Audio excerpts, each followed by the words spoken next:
Hello বন্ধুরা, welcome to my channel. আমি রনিদা। বন্ধুরা, আমি আজকে তোমাদের সঙ্গে শেয়ার করব ঠাকুর শ্রী শ্রী রামকৃষ্ণ পরমহংসদেবের অমৃতবাণী। আজকে আমাদের কনসেপ্ট হলো সমাধিস্থ, বিকল্প ও নির্বিকল্প। ঠাকুর শ্রী রামকৃষ্ণ পরমহংসদেবের প্রিয় ভক্ত অমৃত ঠাকুরকে প্রশ্ন করছেন, মহাশয়, আপনার এই সমাধি অবস্থায় কি বোধ হয়? তার এই প্রশ্নের উত্তরে ঠাকুর তাকে বলছে, শুনেছ, কোমরে পোকা চিন্তা করে আরশোলা কোমরে পোকা হয়ে যায়। কি রকম জানো? যেমন হাঁড়ির মাছ গঙ্গায় ছেড়ে দিলে হয়। অমৃত, একটুও কি অহং থাকে না?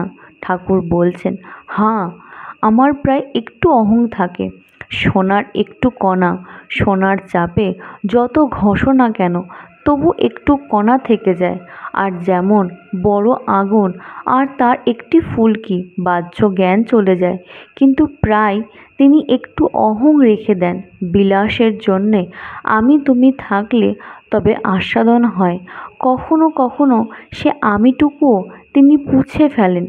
এর নাম জড় সমাধি, নির্বিকল্প সমাধি। তখন কি অবস্থা হয় মুখে বলা যায় না। নুনের পুতুল সমুদ্র মাপতে গিয়েছিল, একটু নেমেই গলে গেল। তদাকারকারী তখন কে আর ওপরে এসে সংবাদ দেবে সমুদ্র কত গভীর? আজকের ভিডিওটা এই পর্যন্তই। তোমাদের আজকের ভিডিওটা কেমন লাগলো আমাকে অবশ্যই জানাবে। আর আমার ভিডিও তোমাদের ভালো লেগে থাকলে তাহলে অবশ্যই আমার চ্যানেল সাবস্ক্রাইব করবে, লাইক করবে, শেয়ার করবে আর অনেক বেশি বেশি করে কমেন্ট করবে।